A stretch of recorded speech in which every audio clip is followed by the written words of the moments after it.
Olá, pessoal, sejam bem-vindos, então, Luana, Carmen, Janaína, Claudilene, a nossa oitava aula da disciplina de Fundamentos da Administração. Lembrando que a gente vai ter aula hoje, né, sobre a gestão patrimonialista, e amanhã, excepcionalmente, né, porque sexta-feira geralmente a gente não costuma ter aula ao vivo, a gente vai ter aula de gestão burocrática. Isso porque nas próximas semanas, né, vai ter aí semana contábil, e aí a gente não vai ter aula síncrona quando tiver o evento, beleza? Bom, na aula anterior eu comentei com vocês que a gestão pública, né, a evolução da administração, na verdade, ao longo do tempo, ela passou por 3 grandes fases, né, e na verdade essas fases têm algumas subdivisões, mas de maneira generalista, de maneira global, a gente pode dizer que houveram 3 fases: a fase patrimonialista, a fase burocrática e a fase gerencial ou nova gestão pública. Eu estou dedicando, na verdade, uma aula para cada um desses 3 modelos. A gestão patrimonialista foi a que perdurou por maior tempo, mas é uma das mais curtas, assim, em termos de explicação. De amanhã, burocrático, que é um pouquinho maior, e na próxima semana, na próxima quinta-feira, a gente tem a de gerencial, que também é um pouquinho maior e vem resgatando um pouco dessas duas aqui. E lembrando também que a gente finalizando o conteúdo, né, da aula de gestão do modelo gerencial, que é na quinta-feira da próxima semana, entre sexta e domingo, vai ter atividade 2, que são questões, são 10 questões sobre os conteúdos das unidades 3 e 4, que pega aí, acho que a aula 5, se eu não me engano, 5 ou 6 e vai até a 10, tá? Mais para frente eu vou explicar novamente a atividade, vou tornar a fala dela, vou lembrar. Vai ser no mesmo molde da primeira, né? São 3 ou 4 tentativas, 10 questões, 50 minutos para responder cada uma das questões, tá? Bom, quando a gente fala de patrimonialismo, a gente está falando inicialmente de um modelo de gestão, geralmente monárquico, né, centralizado em uma pessoa, e esse modelo patrimonial, ele derivou do modelo de monarquia, tá? E aí eu vou deixar para falar de gestão pública, né, desses modelos mais aplicados aqui ao Brasil. Eu não vou resgatar tanto em nível mundial. Lá no burocrático, talvez eu resgate um pouquinho mais, porque passa a fazer um pouco mais de sentido, tá? Aqui no Brasil, o modelo patrimonial, o modelo de administração pública mesmo, começa na fase patrimonial, lá com o rei Dom Afonso I. Então, a gente, como vocês sabem, nós somos uma colônia de Portugal, a gente foi colonizado por Portugal. Portugal é um país, é um reino, né? Hoje, monarquia parlamentarista, mas na época era monarquia absolutista, né? Então, absolutista é quando você só tem um rei mandando em tudo, ele é o poder central, e quando você tem o modelo de monarquia parlamentarista, você tem o rei como uma figura política e o parlamento como uma figura executiva, uma figura de gestão mesmo, tá? Na época, o patrimônio da monarquia portuguesa era maior do que o do clero e dos nobres. Então, ele era responsável pelas rendas necessárias à manutenção da corte, bem como o financiamento de guerreiros e dos representantes da monarquia espalhada pelo reino. Uma monarquia, né, ela faz a captação, a arrecadação de impostos, porém, quem controla o gasto, quem controla a receita, a taxa, o tributo, é o monarca, tá? E o rei Dom Afonso I, ao mesmo tempo, ele era o rei da guerra, o senhor da guerra, e também o senhor das terras. Então, era ele que defendia o reino e era ele que fazia as cobranças, instituía os impostos e fazia a defesa do seu espaço territorial. Nesse modelo, não havia intermediário entre o soberano e e seus súditos, né? Então, você tinha nesse modelo uma relação direta de mando e obediência. Então, o que o rei mandava, os súditos ali deveriam cumprir, né? O rei, por si só, ele não dava conta de cultivar a terra, de produzir, de plantar e de defender. Então, ele doava as terras para a nobreza, para a casta da nobreza, e outorgava-lhes a eles imunidade tributária em pagamento, às vezes, de serviço militar ou não. Em outras palavras, é como se eu fosse o rei, aí eu vou passar para Luana um pedaço de terra, e eu falo assim, Luana, você tem que produzir nessa terra, porém você é responsável por cuidar e fornecer 10 homens, 15 homens aqui, 15 guerreiros ou guerreiras, para cuidar da terra, né? Ou para ir para uma guerra, para defender um outro espaço, para reconquistar um outro espaço. E eles não pagavam impostos para isso, né? Assim, não pagava financeiramente, mas indiretamente eles acabavam contribuindo. E quem era nobre ou funcionário dos nobres para fazer esse tipo de gestão era escolhido exclusivamente pela vontade do rei, né? Então não tinha um processo seletivo, não tinha critério, era puramente nos luxos e nas vontades do monarca. Os primeiros reinantes portugueses, eles instituíram o que chama de conselho, com C mesmo, tá? Não é com S, que eram territórios dos quais eram concedidos pedaços de terra ao povo, mas essas terras ainda estavam sob domínio absoluto do rei. Então aqui já não era a casta da nobreza, aqui era os colonos, ao povo, o povão, né, digamos assim, que poderia ter esses pequenos lotes de terra para uma produção mais enxuta, uma produção mais de subsistência, né? Uma vez concedidas essas terras, cabia aos foreiros, que né, os camponeses ou foreiros, que era outro nome também dado, povoar essas terras, cultivar elas, bem como defendê-las de ataques inimigos. Eles pagavam impostos à coroa, então esses sim eram os que contribuíam com impostos, e acabava fazendo dessa maneira o incremento de renda, de receita do Tesouro Real, pois com a concessão os foreiros não adquiriram isenção tributária, porque esse era um privilégio da nobreza, tá? Não sei se vocês são de assistir série, né? Mas quem assistiu ou leu os livros da Outlander, mais ou menos foi isso que foi feito, né? A monarquia atribuiu, só que aí era mais pro lado da Inglaterra, né? Quando a Inglaterra começou a colonizar os Estados Unidos. Então atribuiu lá, acho que é o Jim, não lembro agora o nome do personagem lá principal de Outlander, e ele tinha que montar um exército, ele tinha que chamar gente para morar, para produzir, e ele fazia mais ou menos a figura de um prefeito, sabe? Assim, não era bem com esse termo, não era eleito, era designado pelo rei, e ele era prefeito, ele era delegado, ele era o gestor máximo ali da terra, tá?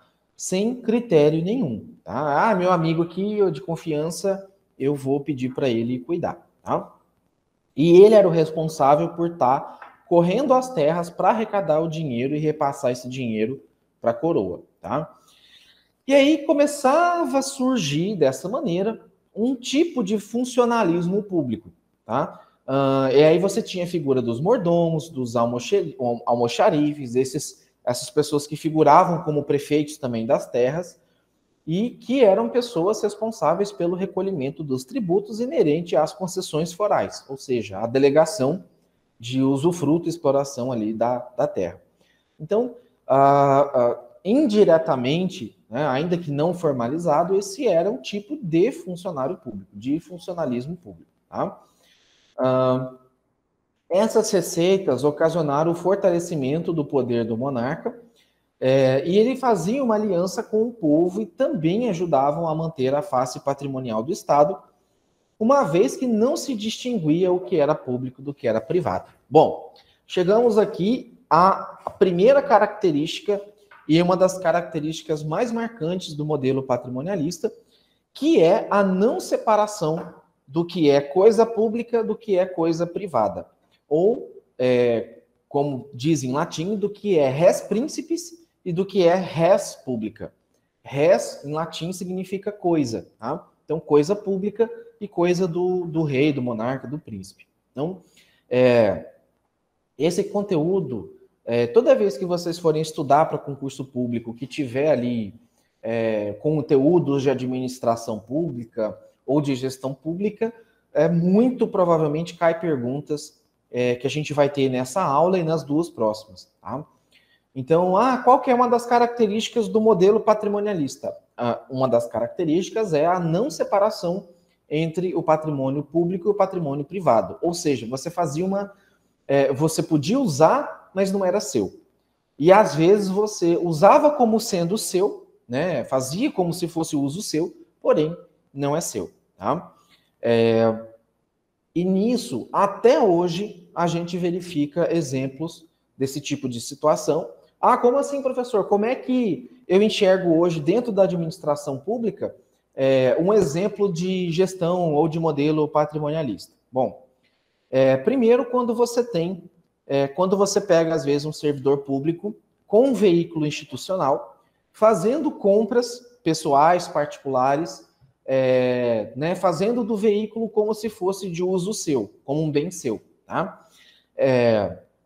Eu vou citar o caso aqui da Unemat, né, já que está mais próximo da gente. Na Unemat, os motoristas têm um código de ética, um código de conduta, do qual eles são obrigados a seguir. Então, por exemplo, uma coisa é o motorista e o servidor estar em viagem, por exemplo, para Cuiabá, em outro município, e ele ir com esse veículo almoçar no restaurante. Ele está a serviço, ele não vai voltar com o veículo para a casa dele, para a cidade dele, para almoçar. Então, para ir no hotel, para ir almoçar, isso é permitido. O que não é permitido? O servidor é daqui de Cáceres, ele tem um veículo, ele vai fazer uma viagem amanhã, aí ele pega o carro hoje e aí vai levar a criança na escola, ele vai fazer uma compra no camelô, ele vai fazer levar a família para passear, deixa eu ver o que mais aqui, ele vai jantar na praça sozinho ou com a família dele, né? E isso é um exemplo de confusão do que é patrimônio público com patrimônio privado, tá? É um dos exemplos. Outra questão também, e aí, como eu falo assim, novamente entrando aqui um pouquinho no assunto política, mas é um exemplo de patrimonialismo, quando você tem, por exemplo, filhos de gestores públicos, seja prefeito, governador, presidente, que não separam o que é uma relação de gestor, pessoa e pai de família, ou mãe de família, né? Você também tem um exemplo de confusão com o patrimonialismo. Então, um filho de um prefeito ou a filha de um prefeito que faz uso de uma informação pública, não sei se vocês lembram daquele caso de uma menina, filha acho que de um prefeito, que ela postou nas redes sociais uma ampola da vacina, acho que da Coronavac, alguma coisa assim, dando a entender que por ser filha do prefeito, ela seria vacinada primeiro, né? E isso é um exemplo de patrimonialismo, tá? Outra questão do governo federal, quando você tem, às vezes, o filho do presidente tendo acesso à agenda do presidente, tendo acesso ao presidente de maneira mais simples, também é um exemplo de patrimonialismo, tá? E aí eu não me refiro só nesse, né? Eu me refiro também do governo da Dilma, também do governo do Lula, onde você tinha algumas situações em que você confundia a figura, às vezes, de pai com a figura de presidente, tá? Então, são duas coisas que devem ser, do ponto de vista da administração pública, tratadas de maneira divergentes. Dentro da contabilidade, no curso de contabilidade, não sei se vocês já viram, já estudaram, mas se não agora, até o segundo semestre, eu sei que vocês vão estudar, são os princípios da contabilidade. Tem um princípio chamado princípio da entidade, que ele diz que a pessoa física deve distinguir, ou seja, tem que ser diferente da pessoa jurídica. Então, o que acontece com o seu dinheiro pessoal, ou suas finanças pessoais, não deve afetar as finanças da empresa. Da mesma forma, o que acontece com as finanças da empresa não deve afetar as suas finanças pessoais.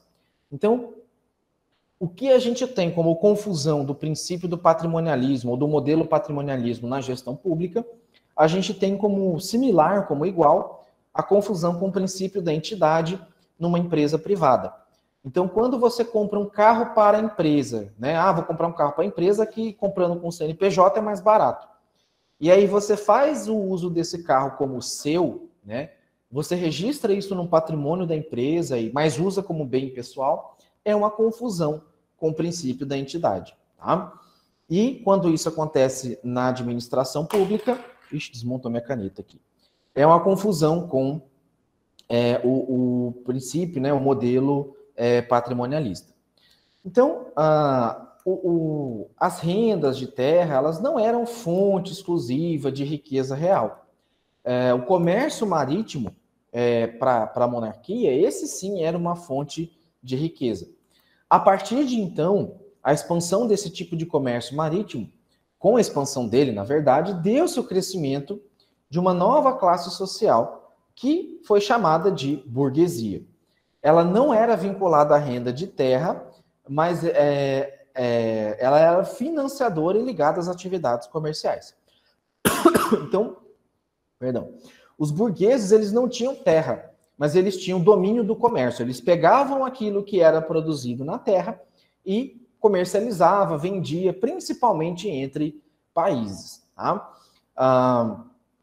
Aqui tem uma figura, né, que mostra a estrutura hierárquica, né? Então, você tinha o rei, que era o soberano, a nobreza e o clero, que eram os senhores de terra e que não pagavam impostos, né? Eles eram uma casta beneficiada, e o povo, coitado, que até hoje, né, é o que paga imposto, é o que tem que ser, que rala, e é o que acaba contribuindo, e é o que é mais penalizado aí do modelo. Hoje, parte do que a gente vê, né, acontecendo, uma alta da inflação como a gente está vivenciando, quem paga com isso é o povo, tá? É sempre a classe produtiva ou trabalhadora. Vou avançar aqui mais um pouquinho. E existe uma palavra também ligada ao modelo patrimonialista, que é uma palavra chamada estamento. Tá? Estamento é um conjunto de pessoas que se reconhecem, eles têm um sentimento de pertencimento. Ah, você é igual, a gente está no mesmo barco e tal. Eles sentem que pertencem a um determinado grupo, geralmente privilegiado e prestigiado, e de certa forma vindo de um sentimento de honra social que diferencia essas pessoas dos demais membros de uma coletividade. Então, a gente pode dizer que a classe dos nobres, dos burgueses e do alto clero é uma classe de estamento, porque eles fazem, né, eles se sentem por cima, tá? Eles se sentem diferenciados frente aos outros membros da população. Tá? E quando a gente fala de estado patrimonial de estamento, a gente está falando de um grupo de titular supremo de importantes cargos públicos com origens históricas de corpos ministeriais e governamentais. Em outras palavras, atualmente, hoje, a gente pode dizer que alguns membros do Poder Judiciário, alguns membros do Poder Legislativo, alguns membros do Poder Executivo, eles fazem parte dessa classe de estamento, né, ou de um estado patrimonial de estamento, porque eles são privilegiados. Mas como assim, professor? Privilégio de que tipo? Né? O cara tem uma casa em Brasília e recebe auxílio moradia. Ele tem um salário de 30, 40 mil reais e recebe auxílio para comprar paletó. Ele tem despesa médica bancada, né, pelo órgão.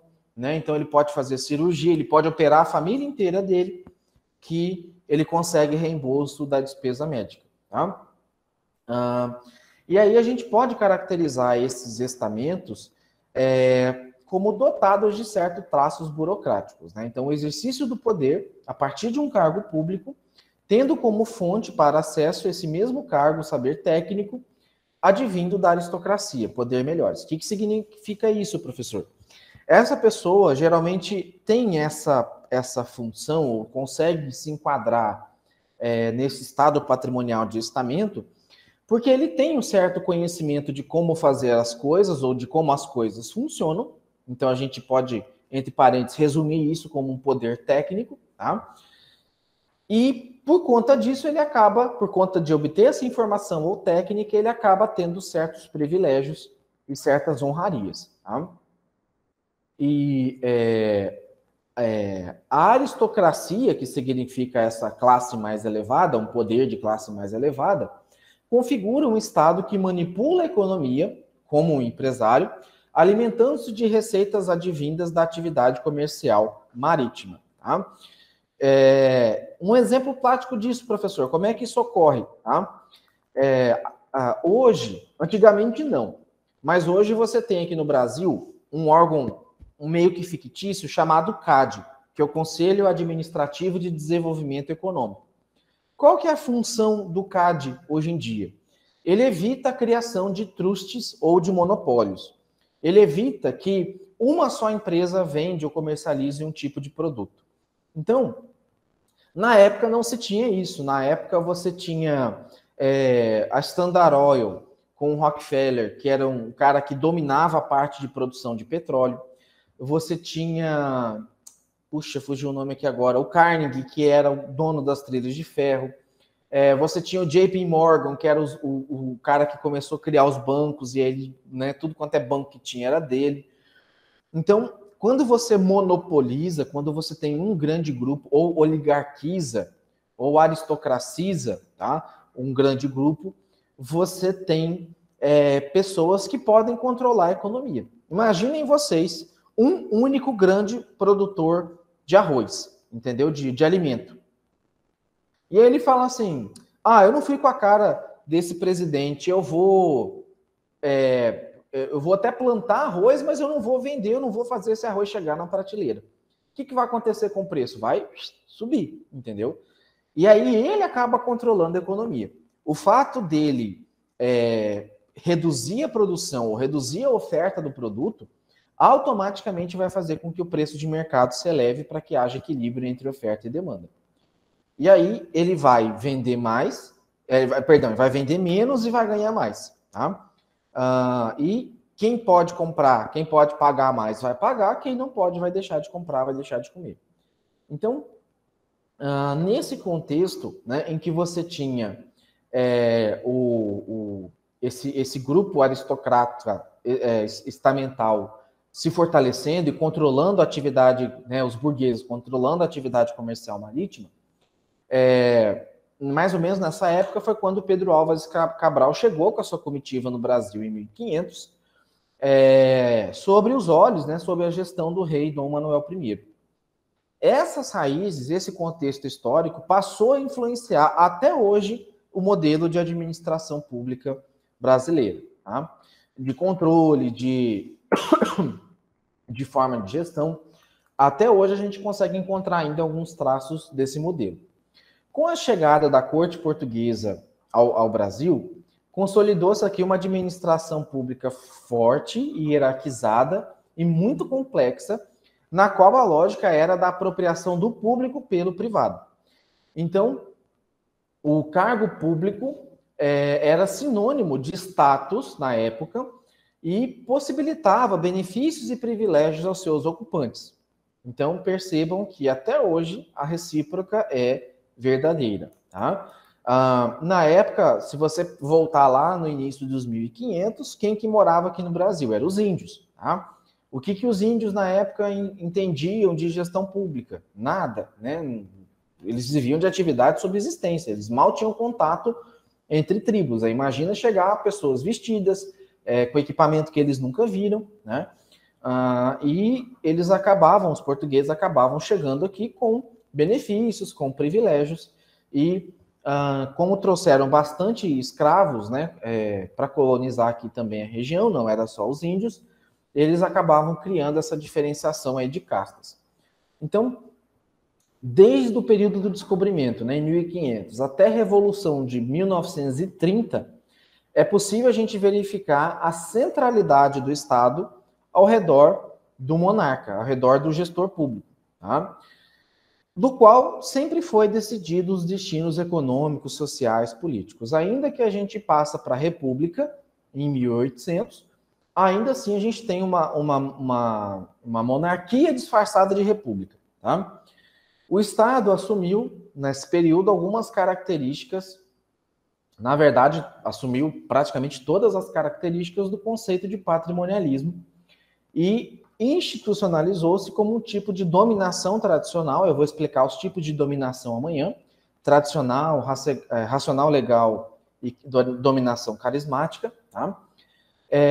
E nesse modelo de dominação tradicional, pelos modelos estatais, né,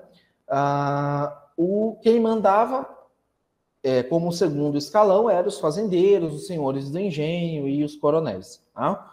Então, você tinha um monarca que transferiu, né, através das capitanias, através da divisão de terra, dos feudos, né, os grandes lotes de terra aos fazendeiros, aos senhores do engenho, aos coronéis, e por conta dessa divisão, dessa atribuição de poder, né, de delegação de poder, digamos assim, ocorria um tipo de dominação tradicional. Só explicando rapidamente, a tradicional é um tipo de dominação em que você tem um mandando e o outro obedecendo de maneira verticalizada. A pessoa tem que aceitar quem manda nela, porque senão ela sofre algum tipo de punição. Tá?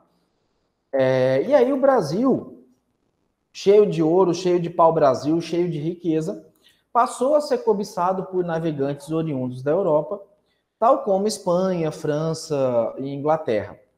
Portugal percebeu que precisava colonizar logo o território brasileiro, senão ia perder para um desses três países. Tá? A coroa portuguesa, que até então era era exercida, na verdade, pelo rei Dom João III, decidiu criar, em 1534, as chamadas capitanias hereditárias. Aí eu tenho certeza que vocês lembraram do professor de história de vocês, né? E, relembrando, as capitanias hereditárias era uma divisão do território colonial em 15 lotes de 50 léguas de costa pelo interior até a linha de Tordesilhas. Tá? Esses lotes deram origem a 14 capitanias que foram, então, doadas a 12 donatários. Então, teve 2 donatários que ficaram com 2. Tá? Interessada na colonização, mas sem querer despir, né, ou sem querer gastar dinheiro, a solução encontrada pela coroa foi a de doar as capitanias a interessados para que esses interessados se estabelecessem nelas com recurso próprio, porém sob a tutela de Portugal. É aquela coisa mais ou menos assim: eu tenho uma casa, eu não consigo cuidar dessa casa, eu moro em outra cidade, eu tenho uma casa, sei lá, eu tenho um apartamento lá em Cuiabá, e se eu deixo fechado, alguém pode ir lá e ocupar esse apartamento. Então, o que eu arrumo? Eu peço para alguém morar lá, né? Eu tento alugar um valor bem baixo e tal, e nisso essa pessoa tem que cuidar e, às vezes, me passar ali um troquinho. Se ele for fazer uma reforma, ele tem que me avisar. Mais ou menos era isso que ele fez. A monarquia portuguesa cedia o espaço, né? Em contrapartida, quem assumia o espaço tinha que cuidar, tá? E aí a gente pode verificar nessa iniciativa de doar uma terra pública, tá? Ainda que fosse uma doação, né, descentralizada, ela tinha característica patrimonial, porque a posse do patrimônio público, né, ou seja, a terra da capitania hereditária, era doada pela coroa a uma pessoa, a um donatário, mas também não havia diferenciação do que era público e privado. Então, essa experiência ela não teve o êxito esperado por conta de várias adversidades. Alguns donatários receberam no papel, mas nunca pisaram na terra. Os indígenas, obviamente, não aceitaram essa exploração, então tinha ataque, tinha conflito, tinha guerra. As invasões dos estrangeiros, que passaram a acontecer com mais frequente, e o pouco interesse também de alguns donatários, por conta do tipo de terra, da dificuldade, o mato, a floresta era muito alta, era difícil de explorar, né? Entre várias outras. Então, aqui a gente tem a divisão, né, das 50 léguas de costa, né? E a quem pertenceu cada uma dos proprietários, cada um dos donatários de terra. Tá? E as dificuldades encontradas na administração dessas capitanias eram enormes, né? Então, não restou outra alternativa ao rei que não a de promover a substituição desse modelo de gestão colonial descentralizada para um modelo novamente centralizado, por meio da criação de um governo geral em 1548, do qual ele nomeou Tomé de Souza como primeiro governador geral. A coroa portuguesa, percebendo as dificuldades para a administração de um grande território, optou por dividir a colônia em duas regiões administrativas. Então, a primeira com a sede em Salvador e a outra com a sede no Rio de Janeiro. E isso permaneceu por praticamente aí 200 anos. Somente em 1774 que esses dois reinos foram reunificados, ficando aí a capital, a cidade do Rio de Janeiro, e antes era Salvador, né? Até 1763 permaneceu com as duas, primeiro Salvador, depois Rio de Janeiro, depois passou tudo para o Rio de Janeiro. Essas medidas foram tomadas por influência do Marquês de Pombal, que também exigiu o modelo, né, das capitanias hereditárias. Então, isso aqui eu devo falar com mais detalhe amanhã, mas eu já vou adiantar um pouquinho hoje, tá? Até porque esse assunto de dominação, o tipo de dominação, faz parte do conteúdo burocrático, mas eu já vou introduzir o assunto hoje. A gente tem, basicamente, 3 tipos básicos de dominação. O que é dominação? Alguém mandando em alguém mandando em outra pessoa. Então, o primeiro modelo, e alguém obedecendo determinada ordem ou comando. O primeiro modelo é o modelo de dominação carismática. Nesse modelo, há uma forma de dominação em que os dominados obedecem a um senhor em virtude do seu carisma, do seu simbolismo, das suas qualidades. E, por conta disso, Max Weber, que é um cara que a gente vai falar bastante amanhã também, considerou o carisma uma forma revolucionária na história, pois ele tinha o poder de romper as formas normais de exercício do poder. Então, a dominação carismática é quando você aceita uma ordem, quando você aceita que alguém, né, te peça alguma coisa, porque você respeita essa pessoa, porque você tem admiração por ela e por isso você acaba aceitando, né? A dominação tradicional, ela se dá pela crença na santidade de quem dá a ordem e das suas ordenações, né? Sua ordem mais pura se dá pela autoridade patriarcal, onde o Senhor ordena e os súditos obedecem. E na forma administrativa, isso se dá pela forma dos servidores. Então, a dominação tradicional é o modelo mais comum, onde você tem um chefe e um subordinado, tá? O ordenamento é fixado pela tradição e a sua violação seria uma afronta à legitimidade da autoridade. Os servidores são totalmente dependentes do senhor e ganham seu cargo, seja por privilégio ou por concessão feitas pelo senhor. Não há um estatuto ou livro de regras e o senhor pode agir com livre-arbítrio. Então, no modelo tradicional, é como se eu tivesse aquela hierarquia de relação de pai e mãe com o filho, né? O filho obedece ao pai por questão tradicional. Quando o filho questiona, né, ou a filha questiona o pai ou a mãe, ele está indo ou fazendo uma afronta ao modelo tradicional. Mas e a avó, professor, ou tio, aonde que entra nisso, né? Bom, a avó ou tio entraria na dominação carismática. Você obedece eles porque você tem um respeito por eles, você admira eles, e por isso você aceita aquilo que eles acabam colocando. Geralmente, o modelo carismático é ligado à figura religiosa, às vezes é ligado à figura política, às vezes é ligado a uma figura de amizade, né? Então, o modelo carismático é isso. A dominação tradicional, ela é um modelo em que você tem alguém mandando e alguém obedecendo, mas você não tem uma lei para isso, né?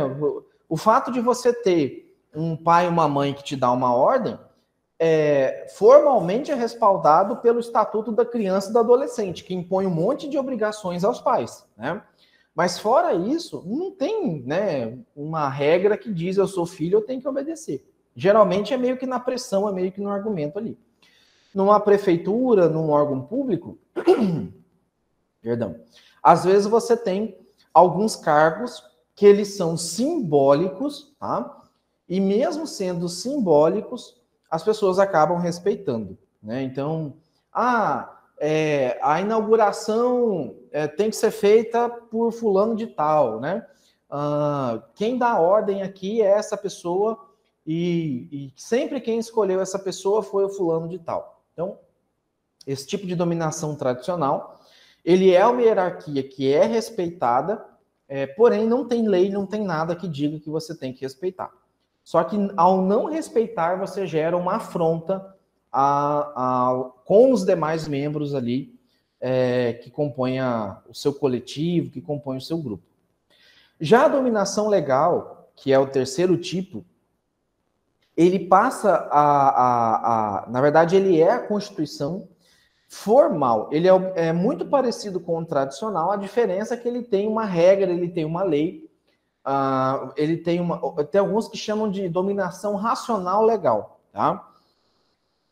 A ideia é que se tenha um estatuto, um papel, uma lei, um código, que pode criar ou modificar uma norma, desde que esse processo seja legal e de forma previamente estabelecida. Então, nessa forma de dominação, o dominado, a pessoa, né, subordinada, obedece à regra e não a pessoa em si, necessariamente. Tá? Então, nesse caso, o poder que a pessoa assume é um poder impessoal. Então, um outro exemplo aqui. A gente vive numa democracia. A gente nós elegemos os nossos representantes. A pessoa eleita, ainda que eu não goste, eu preciso respeitar. Eu sou obrigado, pelo modelo de dominação racional legal, a aceitar aquilo que põe, porque eu tenho que aceitar a regra.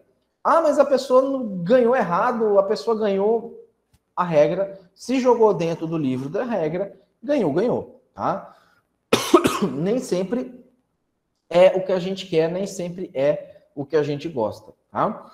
E na dominação legal, uma afronta, né, um questionamento, pode levar a uma punição minha, tá? Uma punição formal minha ou da minha pessoa. Tá? Então, um exemplo de dominação tradicional do tipo patriarcal pode ser encontrado no critério de sucessão do trono inglês, que é hereditário dos membros da família real. A Inglaterra possui um regime de governo tipo monarquia parlamentarista, em que um parlamento tem a atribuição de criar as leis. Então, lá na Inglaterra, a gente tem a rainha Elizabeth II, né? E só quem pode assumir o trono do rei é quem tem sangue real, é quem veio de uma descendência real, né? Como diz, sangue azul, né? Diferente. O chefe do Estado, né, no caso a atual rainha Elizabeth II, exerce funções exclusivamente de caráter representativo e diplomático. Então, o poder executivo lá, o que seria o presidente, é exercido pelo primeiro-ministro, que é eleito pelo parlamento. Então, o atual chefe do executivo, na verdade, o David Cameron, tá? Na verdade, agora nem o David Cameron, é o Boris Johnson. Depois eu preciso até corrigir isso aqui, tá? Que já tem um tempinho que eu já preparei essa aula. É o Boris Johnson, e o Boris Johnson, ele faz o papel de executivo, é ele que propõe as leis, é ele que executa as leis, tá? Mas não é ele que aprova as leis. E a rainha, ela exerce uma autoridade tradicional sobre os súditos britânicos, por ser a atual herdeira do trono. Então, quando do fim do reinado da Elizabeth II for, né, quando ela falecer e o reinado for declarado o trono vago, assumirá como rei o filho primogênito, o príncipe Charles, que eu acho que até já faleceu também, nem lembro agora, tem que olhar, foi o que faleceu recente, que já é o primeiro na fila de sucessão. Então, as regras básicas... na verdade, morreu o marido dela, não morreu o filho está vivo, perdão.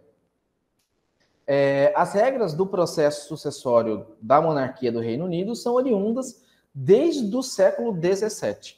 Então, é um modelo tradicional, porque tem uma regra que diz como deve acontecer. E lá, ninguém vai se rebelar contra o trono, né? E ainda que a Rainha Elizabeth não tenha o poder de mandar, mas o que ela faz é muito representativo para as pessoas. Ninguém afronta, ninguém questiona ela. Não tem essa rebeldia, tá? E, segundo Weber, quando aparece um quadro administrativo e até de cunho militar pessoal à disposição do senhor, a gente tem a dominação tradicional do tipo patrimonial. Ela nos interessa em particular porque dela a gente chega, enfim, à administração pública patrimonialista. Então, quando você tem, no caso da Rainha Elizabeth II, um exército, tá, que defende o seu reinado, né? E aí você vê aqueles os bonequinhos lá, tudo de capa vermelha, né? Os red coats lá, que defendem a guarda real, eles confundem a guarda do patrimônio real público com o privado, né? Então, o castelo é da rainha, mas não é bem da rainha, é do povo, porque ela é o representante tradicional do povo. Então aí você costuma ter ainda essa confusão, que é uma das marcas do modelo de administração patrimonialista.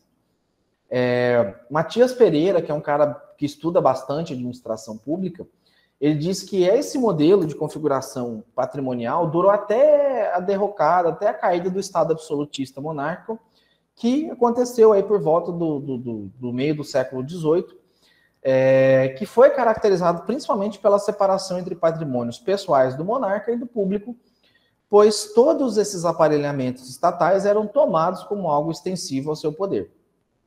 Então, assim, já para a gente ir resumindo, né, a aula de hoje, a partir da dominação tradicional, do modelo de dominação tradicional, a gente pode caracterizar a administração pública patrimonialista como aquela na qual todos os cargos de governo que fazem parte da sua estrutura, que compõem a sua estrutura, estão sob domínio pessoal de um soberano.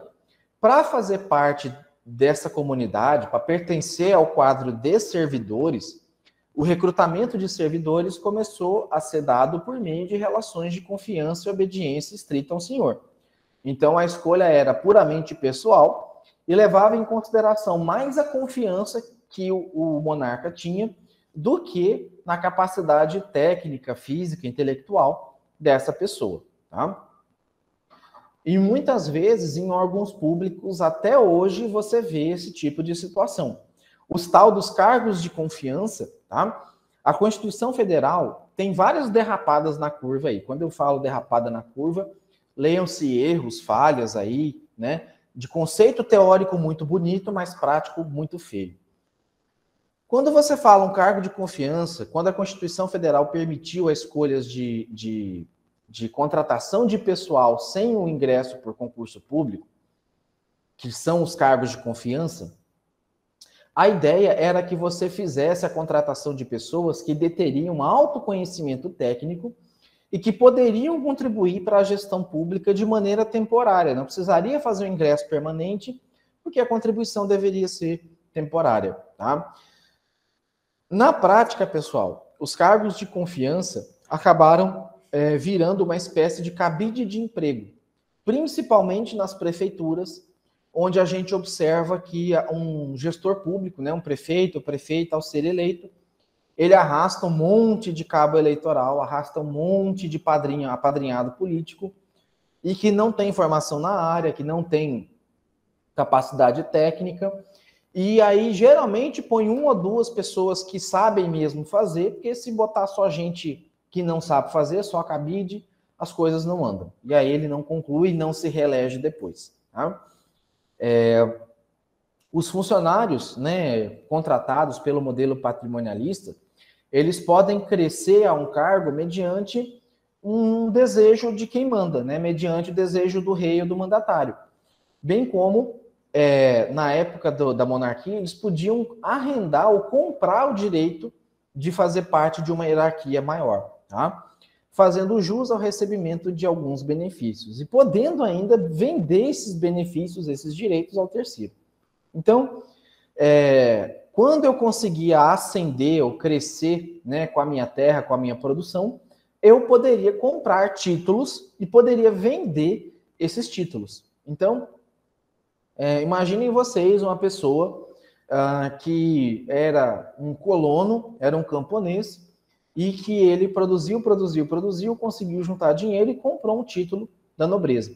Ou simplesmente fez alguma coisa que agradou ao rei, e o rei concedeu um título a ele. Tá? Outra característica é que o exercício de um governo é fortemente centralizado e dependente da economia baseada em atividades comerciais, empreendidas essas pessoalmente pelo mandatário. E a apropriação de parte das atividades comerciais é realizada por terceiros via imposição de tributos e concessões de terras criadas pelo soberano. Então, em resumo, na administração pública patrimonialista, o aparelho de Estado atua como uma extensão do poder do monarca. Então, a configuração, a estruturação, a hierarquia de Estado vem da vontade do rei, por isso não tem separação, não tem critério, tá? E às vezes na história nossa você tem vários casos de reis que tomavam decisões absurdas, né? E isso aí acabava levando o reinado todo para o abismo. No caso, tá, do modelo patrimonialista, os servidores públicos possuem o status de nobreza real, visto que eles eram os puxa-sacos vinculados ali ao monarca, e os cargos públicos eram uma forma de recompensar essas pessoas, o que é uma característica do nepotismo, né? Então, nepotismo, hoje o conceito é um pouco mais além. Nepotismo é um emprego de parente, de familiar, sem que tenha critério técnico e puramente de escolha pessoal, tá? E tudo isso também contribui na prática da corrupção e do controle do órgão público por parte dos soberanos, tá? Então, aqui tem um esqueminha como se fosse um mapa hierárquico, né, digamos assim, em que você diz que a administração pública patrimonialista baseia-se na administração tradicional e com um quadro administrativo, você tem um exemplo de um Estado monárquico. Sem um quadro administrativo, ela pode ser patriarcalista ou gerontocrática, que significa que você tem um tipo de gestão pública que é comandada por comunidades familiares, por pessoas, por grupo de pessoas, né? Então,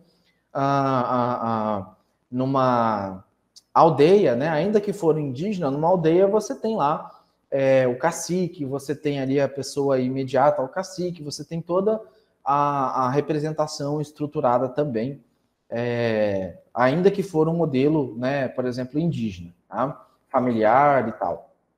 Então, na dominação legal, que é aquele modelo que você tem a democracia, o modelo que você tem as leis, as regras de funcionamento, e você tem que obedecer a elas, a legitimação das relações de mando e obediência se estabelece pela crença em regras, estatutos, em documentos formais e impessoais.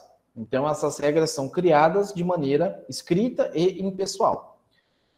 A obediência não é exercida em relação a uma pessoa, como é no modelo tradicional, mas sim por meio de regulamentos de caráter racional. Então, quando eu tenho um estatuto que diz que eu, como professor, devo obedecer a um reitor, é uma lei, é um estatuto que está dizendo isso.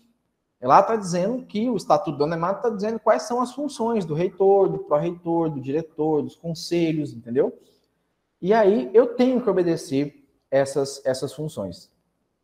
No entender do Weber, a dominação legal passa então a ser a forma predominante de governo na sociedade moderna, existindo nas esferas organizadas da sociedade, as empresas, clubes, associações, partidos políticos e também do próprio Estado, tá?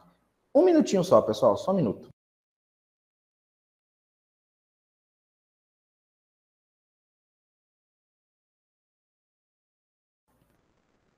Pronto, só para resolver um negócio aqui.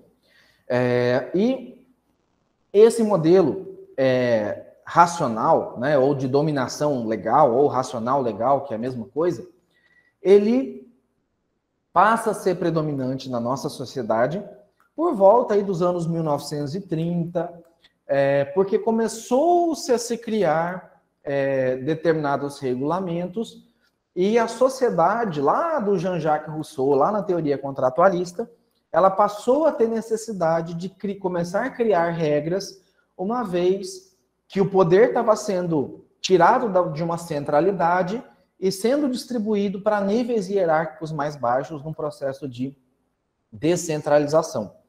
Então, quando você tinha o modelo monárquico, você não precisava ter muitas regras e regulamentos em nível mais baixo, porque você já tinha uma alta regra e se você não cumprisse, você era preso, você era torturado, você era assassinado. E com o afrouxamento disso e com a evolução social, as pessoas passaram a ter que exigir mais regras, passaram a ter que exigir mais formalidades, passaram a ter que exigir comandantes mais imediatos, mais próximos, para que isso melhorasse o convívio social. Tá? Então, resumindo o patrimonialismo, tá? As sociedades, o início da sociedade nossa e da administração pública, ele vem de um modelo pré-democrático ou pré-capitalista. Então, você tem a democracia surgindo lá no modelo racional legal e o capitalismo surgindo através do comércio marítimo, da descentralização de exploração de terras e tal. Os monarcas, né, ou as monarquias absolutistas europeias vigoraram ao redor do mundo até o século XIX. Depois esse modelo acabou ficando falido, acabou ficando caro, porque a estrutura da monarquia era muito carregada, era muito pesada, tinha muito gasto com bobeira, com luxo, e para bancar esses gastos, o monarca tinha que muitas vezes aumentar tributo, e isso gerava raiva e descontentamento da população.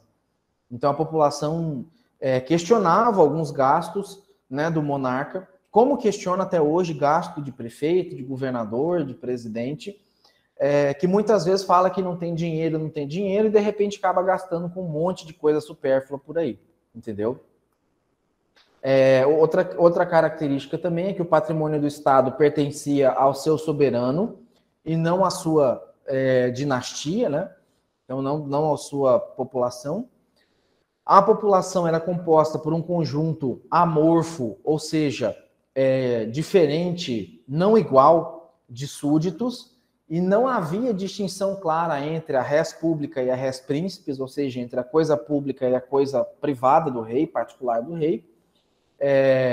E nessa fase havia uma clara confusão, né, da confusão de o que era público e o que era privada, e que pode ser comprovado e demonstrado numa frase do rei Luís XIV na França, em que ele diz "L'extat c'est moi", né? Ou seja, o Estado sou eu.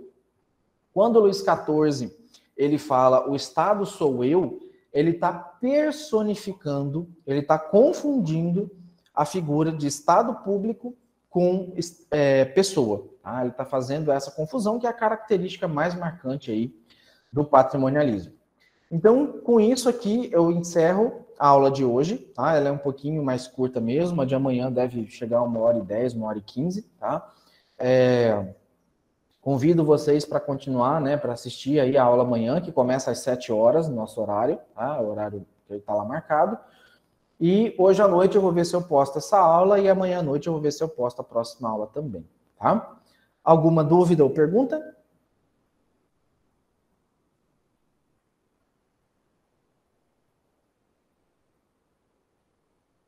Beleza.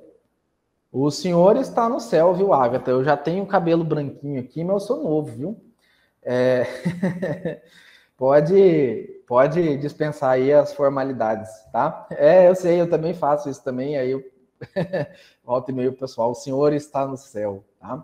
Então é isso, pessoal. Uma boa semana, então, né? Uma boa... perdão, deixa eu ver aqui, o Claudilene está perguntando. Sobre a avaliação, vai ser no dia 5 de novembro. Na verdade, Claudilene, eu abro ela dia 5, mas ela fica disponível 5, 6 e 7. E aí eu vou liberar 3, 4 tentativas aí para vocês. E aí você pode fazer todas num dia, pode fazer uma num dia, uma no sábado, uma no domingo, pode fazer manhã, tarde, noite, no horário de vocês. A única questão é assim, ela tem um tempo de 50 minutos, então abriu atividade para fazer, já faz, envia, termina, tá? É só essa questão, assim, que é a parte mais difícil, vamos falar assim. E vai envolver aí pesquisa no material, assistir às aulas, tá? 70%, 80% das perguntas está em cima do material, mas eu trago também algumas questões aí de concurso público que tem como base o conteúdo das aulas, para vocês perceberem, né, e quem quiser já ia estudando, já ir vendo como que esse tipo de conteúdo cai em questões de concurso, na prova do CRC e tal, tá? Acho que no mais era isso, né? Qualquer coisa, eu relembro amanhã de novo, um pouquinho antes da aula, né, para o pessoal entrar, e qualquer dúvida aí a gente vai se falando, tá? Um abraço, tchau, tchau. Tchau, professor.